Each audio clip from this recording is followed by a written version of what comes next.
ಗಣಿತ ಮರುಸಿಂಚನ ಅಭ್ಯಾಸ ಪುಸ್ತಕ ಮಾಲಿಕೆಯಲ್ಲಿ 8ನೇ ತರಗತಿಯ ಒಂದು ಗಣಿತ ವಿಷಯಕ್ಕೆ ಸಂಬಂಧಪಟ್ಟಂತೆ ಈಗ ನಾವು ಬೆಂಬಲಿತ ಹಂತದ ಪುನರ್ಮನನ ಹಾಳೆ 3 ಮತ್ತು 4ಕ್ಕೆ ಸಂಬಂಧಪಟ್ಟಿರ್ತಕ್ಕಂಥ ಒಂದು ಪರಿಹಾರಗಳನ್ನು ನೋಡ್ತಾ ಹೋಗೋಣ.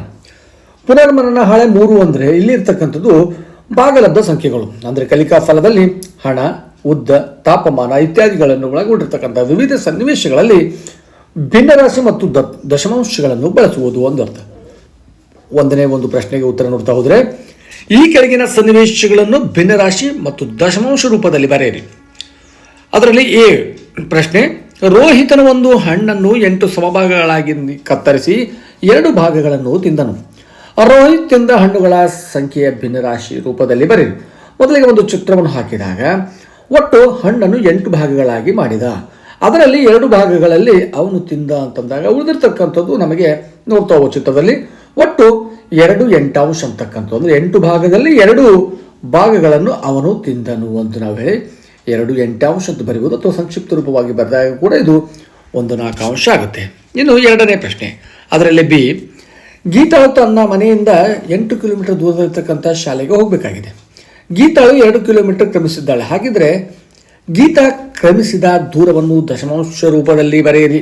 ನೋಡಿ, ಗೀತಾಳ ಮನೆ ಶಾಲೆಯಿಂದ 8 ಕಿಲೋಮೀಟರ್ ದೂರದಲ್ಲಿದೆ. ಎಷ್ಟು ಕಿಲೋಮೀಟರ್? 8 ಕಿಲೋಮೀಟರ್ ದೂರದಲ್ಲಿದ್ದಾಗ ಅವಳು ಈಗ 2 ಕಿಲೋಮೀಟರ್ ಅವಳು ಏನು ಮಾಡಿದ್ದಾಳೆ? ಕ್ರಮಿಸಿದ್ದಾಳೆ. ಅದನ್ನು ಒಂದು ದಶಮಾಂಶದಲ್ಲಿ ಬರಿಬೇಕಾಗಿದೆ. ಅಂದರೆ ಮೊದಲಿಗೆ 2 8 ಅಂತಕ್ಕಂಥದ್ದು ನಾವು ಮಾಡಿದಾಗ ಇದನ್ನು ಛೇದಿಸಿದಾಗ 1 4 1 4 ಒಂದು ದಶಮಾಂಶದಲ್ಲಿ ಬರೆದಾಗ ಅಥವಾ ಭಾಗಾಕಾರ ಮಾಡಿದಾಗ ನಮಗೆ ಎಷ್ಟು ಬರುತ್ತೆ? 0.25, ಅಥವಾ 2ಕ್ಕೆ 8ರಿಂದ ಭಾಗಿಸಿದಾಗಲೂ ಕೂಡ 0.25 ಅಂತಕ್ಕಂಥದ್ದು ಉತ್ತರ ಬರ್ತದೆ. ನಂತರ ಸಿ, ಒಂದು ಅಂಗಡಿಯಲ್ಲಿ ಪೆನ್ಸಿಲ್ ಬೆಲೆ 1.5 ಅದು 1.5 ರೂಪಾಯಿ, ಒಂದು ಪೆನ್ನಿನ ಬೆಲೆ 2 ರೂಪಾಯಿ 75 ಪೈಸೆ, ನೋಟ್ ಪುಸ್ತಕದ ಬೆಲೆ 12 ರೂಪಾಯಿ 50 ಪೈಸೆ ಆಗಿದೆ. ಜೋಸೆಫನು 3 ಪೆನ್ಸಿಲ್, 4 ಪೆನ್ ಮತ್ತು 5 ನೋಟ್ ಪುಸ್ತಕಗಳನ್ನು ಕೊಟ್ಟರೆ ಅವನು ಅಂಗಡಿಯವನಿಗೆ ಪಾವತಿಸಬೇಕಾಗಿರ್ತಕ್ಕಂಥ ಒಟ್ಟು ಮೊತ್ತವನ್ನು ದಶಮಾಂಶ ರೂಪದಲ್ಲಿ ಬರೆಯಿರಿ ಅಂತ ಹೇಳ್ತಾನೆ.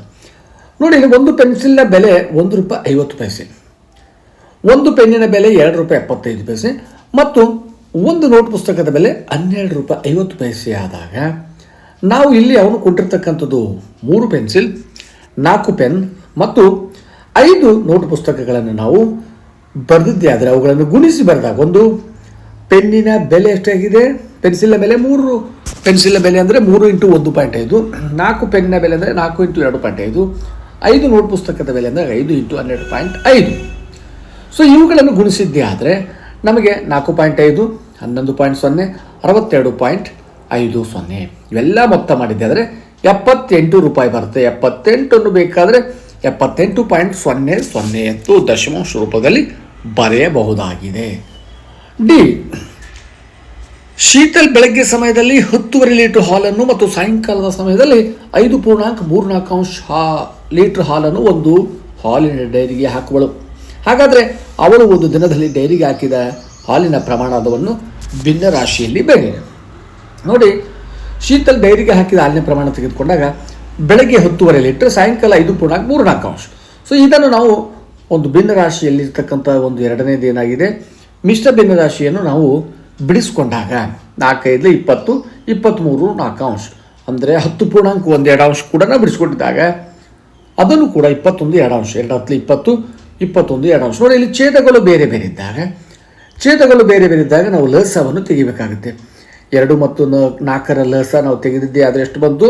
ನಮಗೆ 4 ಅಂತಕ್ಕಂಥದ್ದು ಲಸ ಬಂದಿದೆ. ಹಾಗಾಗಿ 2ಕ್ಕೆ 4ರಿಂದ ಗುಣಿಸ್ಬೇಕಾದ್ರೆ ಅಂಶಕ್ಕೆ 2ರಿಂದ 21 2 42 ಪ್ಲಸ್ 4 ಇದೆ 2 23 4 ಹಾಗಾಗಿ ಅದಕ್ಕೆ 1ರಿಂದ ಗುಣಿಸಿದಾಗ 23 ಆಗಿತ್ತು. ಹಾಗಾಗಿ ಇವುಗಳ ಮೊತ್ತವನ್ನು ಮಾಡಿದಾಗ ನಮಗೆ ಎಷ್ಟಾಯಿತು? 65 4 ಅಂತಕ್ಕಂಥದ್ದು ಉತ್ತರ ಆಗಿದೆ. ಹಾಗಾಗಿ ಅವಳು ಒಂದು ದಿನದಲ್ಲಿ ಹಾಕಿರ್ತಕ್ಕಂಥ ಹಾಲಿನ ಪ್ರಮಾಣವನ್ನು ನೋಡಿದ್ದೆ ಆದರೆ 65 4 ಅಂತಕ್ಕಂಥದ್ದು. ಅಥವಾ ಇದನ್ನು ಇನ್ನು ಭಿನ್ನ ರಾಶಿಯನ್ನು ನಾವು ಮಿಶ್ರ ಭಿನ್ನ ರಾಶಿಯಲ್ಲಿ ಬರೆದಾಗ ನಾವು ಬಿಡಿಸಿ ಬರಿಬೋದು. 4 1 4, 25 ಆಯಿತು, 4 6 24. ಸೊ 16.14 ಲೀಟರ್ ಹಾಲು ಅಂತ ಕೂಡ ನಾವು ಬರೆಯಬಹುದಾಗಿದೆ. ಇನ್ನು ಈ ಒಂದು ನಗರದ ಹಗಲಿನ ತಾಪಮಾನ 67.8 ಡಿಗ್ರಿ ಫ್ಯಾರನ್ಹೀಟ್ ಆದರೆ ರಾತ್ರಿಯಲ್ಲಿ ತಾಪಮಾನವು ಹಗಲಿನ ತಾಪಮಾನಕ್ಕಿಂತ 24.9 ಡಿಗ್ರಿ ಫ್ಯಾರನ್ಹೀಟ್ ಕಡಿಮೆ ಆಗುತ್ತದೆ. ಹಾಗಾದರೆ ಆ ನಗರದಲ್ಲಿರ್ತಕ್ಕಂಥ ತಾಪಮಾನವ ಎಷ್ಟಾಗಿರುತ್ತದೆ? ಇಲ್ಲಿ ನಾವು ಹಗಲಿನ ತಾಪಮಾನದಲ್ಲಿ ರಾತ್ರಿ ತಾಪಮಾನದಲ್ಲಿ ಕಡಿಮೆ ಆಗಿರ್ತಕ್ಕಂಥದ್ದನ್ನು ಕಳೆದದ್ದೇ ಆದರೆ ನಮಗೆ ರಾತ್ರಿಯ ತಾಪಮಾನ ದೊರೆಯುತ್ತದೆ. ಹಗಲಿನಲ್ಲಿ ತಾಪಮಾನ, ರಾತ್ರಿಯಲ್ಲಿ ಕಡಿಮೆ ಆಗ್ತಕ್ಕಂಥ ತಾಪಮಾನ. ಹಾಗಾಗಿ ರಾತ್ರಿಯ ತಾಪಮಾನ 42.9 ಡಿಗ್ರಿ ಫ್ಯಾರನ್ಹೀಟ್ ಆಗಿದೆ ಎಂದು ನಾವು ಬರೆಯಬಹುದಾಗಿದೆ. ಇದು ಒಂದು ಪುನರ್ಮನನ ಹಾಳೆ 3ಕ್ಕೆ ಸಂಬಂಧಪಟ್ಟಿರ್ತಕ್ಕಂಥ ಉತ್ತರಗಳು. ಇನ್ನು 4ನೇ ಸಂಬಂಧಪಟ್ಟಿರ್ತಕ್ಕಂಥ ಪುನರ್ಮನನ ಹಾಳೆ 4 ಭಾಗಲಬ್ಧ ಸಂಖ್ಯೆಗಳು. ಕಲಿಕಾ ಫಲ ಭಿನ್ನ ರಾಶಿಗಳ ಭಾಗಾಕಾರ ಮತ್ತು ಗುಣಾಕಾರವನ್ನು ಅರ್ಥೈಸಿಕೊಳ್ಳೋದು. ಕೆಳಗಿನ ಚಿತ್ರಗಳನ್ನು ಗಮನಿಸಿ ಕೊಟ್ಟಿರ್ತಕ್ಕಂಥ ಸ್ಥಳಗಳನ್ನು ಪೂರ್ಣಗೊಳಿಸಿರಿ. ಇಲ್ಲಿ ನೋಡ್ತಾ ಹೋಗ್ಬೇಕು, ಭಿನ್ನ ರಾಶಿಗಳಲ್ಲಿ 4 ಭಾಗದಲ್ಲಿ 1 ಭಾಗಕ್ಕೆ ಬಣ್ಣವನ್ನು ಹಾಕಲಾಗಿದೆ. ಇಲ್ಲಿ ಕೂಡ 4ರಲ್ಲಿ 1ಕ್ಕೆ ಬಣ್ಣವನ್ನು ಹಾಕಿದೆ. ಇಲ್ಲಿ 4 ಭಾಗದಲ್ಲಿ 1ಕ್ಕೆ ಬಣ್ಣವನ್ನು ಹಚ್ಚಿದೆ ಅಂತಂದಾಗ ಒಟ್ಟಾರೆಯಾಗಿ ನಾವು ಇವುಗಳ ಮೊತ್ತವನ್ನು ಮಾಡಿದಾಗ, ಭಿನ್ನ ರಾಶಿಯಲ್ಲಿ ಮೊತ್ತವನ್ನು ಮಾಡಿದಾಗ ಛೇದಗಳು ಒಂದೇ ಇದ್ದಾಗ ಅಂಶಗಳನ್ನು ಕೂಡಿಸಬಹುದಾಗಿದೆ.